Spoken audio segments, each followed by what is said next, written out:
the Crow massacre in June 1968 was a wake-up call to the Malaysian security forces. It was a stark reminder that the communist insurgents were still lurking along the Malaysia-Thai border, and a new wave of attacks was imminent. The attack in Crow had triggered the formation of a new group of commandos called vat2. The 69ers, as they were also known, were molded by the British SAS into guerrilla fighters highly trained in jungle operations. 30-year-old Assistant Superintendent of Police Zabri Abdul Hamid was a pioneer squadron leader of vat2. Zabri led his men in many initial duties to conduct reconnaissance on the communist movements, together with the Malaysian Police Special Branch and the armed forces.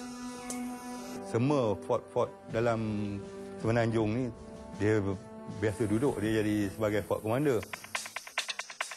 In order to control the country, the communists needed to dominate strategic routes into peninsular Malaysia. These routes would allow them to slip into the jungle fringes and the villages. We want to plot the CT incursion routes into our country, right from Selangor right up to Kelantan. It's such a big border, but we have to take time to map up this. Communist insurgents had learned to survive in the remote jungle by skillfully stashing food away from the untrained eye. These supplies were known as food dumps and often included rice, sugar, salt, and canned food. Smoked elephant meat was also a speciality, as the tough meat could last for a few years if sealed properly. To cripple the enemy's ability to survive long-term in the jungle, it was imperative to search and destroy the communist food rations. But detecting the enemy through triple canopy rainforest from the air was virtually impossible. So there was only one answer: send in the ground troops. Maneuvering around the jungle was a dark, hot, and extremely humid experience for the 69ers. With 3 layers of trees cutting off almost all sunlight, the jungle's hostility was magnified by infested swamps, dangerous wildlife, and continuously heavy tropical rains. When the triple canopy did open up, the vines and vegetation became so thick it would take the commandos 2 hours to cover 50 meters. To have any chance of finding enemy weapons and food dumps, vat2 needed someone with exceptional tracking skills. The Aborigines, or Orang Asli, the original native people of peninsular Malaysia, were known as excellent hunters and trackers.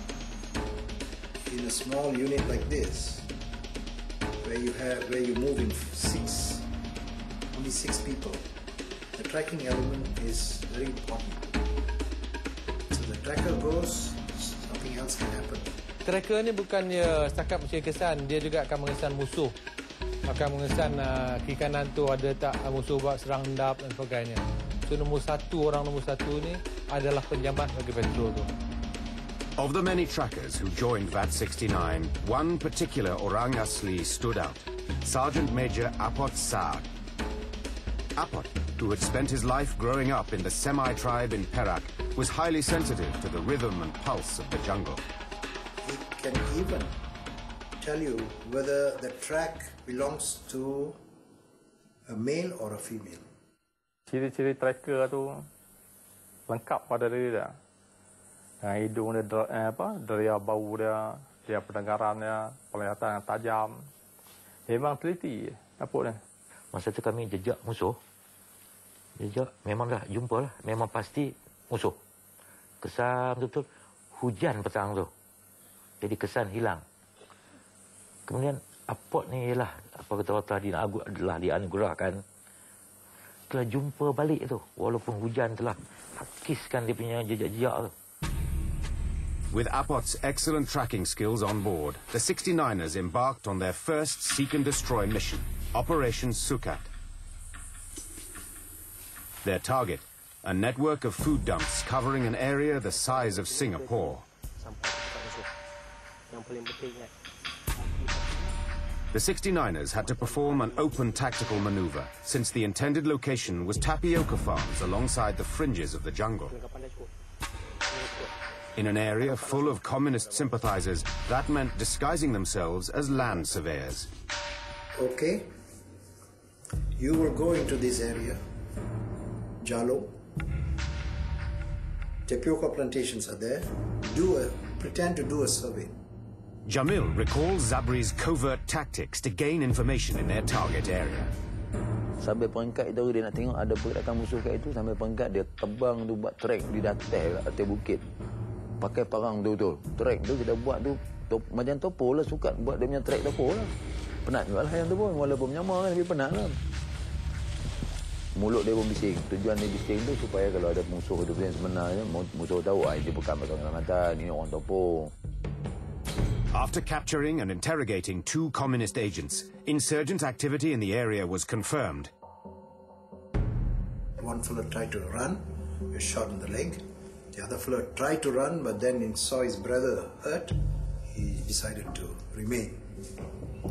Both were arrested. Lorry sent to the police station in Sungai Siput. Both the guys were also taken there for interrogation. For most of the 69ers, it was the first time they'd face a real enemy. Dengar bunyi dah tahu dah memang betul, bunyi drum. Diorang ni tak tahu kan kita. Masa tu kita memang pergi, itulah macam mana kita belajar. Seberapa slow yang boleh kita pergi.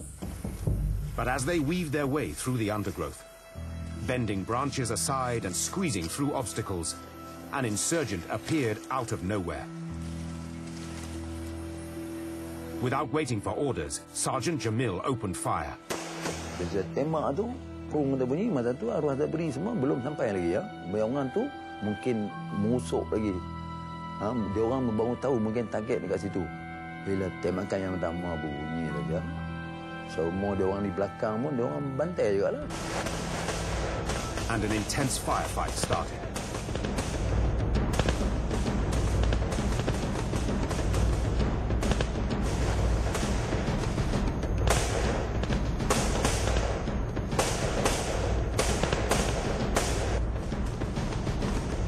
A severe gun battle ensued, which lasted 10 minutes.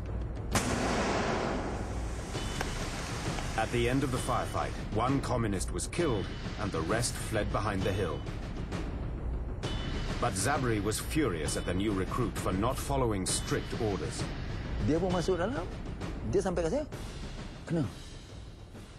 Kamu gopoh lah, dia kata macam tu. Yang saya ingat dia tegur saya lah. For most of the squad, it was a baptism of fire. That kill really inspired us. And of course, during that firefight, a lot of things happened. One fellow got up and wanted to charge. These guys who stood up, they became the best in the unit. Nevertheless, the communists' attempt to hoard a large supply had been foiled by vat-69 troopers. Took away 18 drums, 1-8, loaded with rice, sugar, salt, and some cooking oil as well.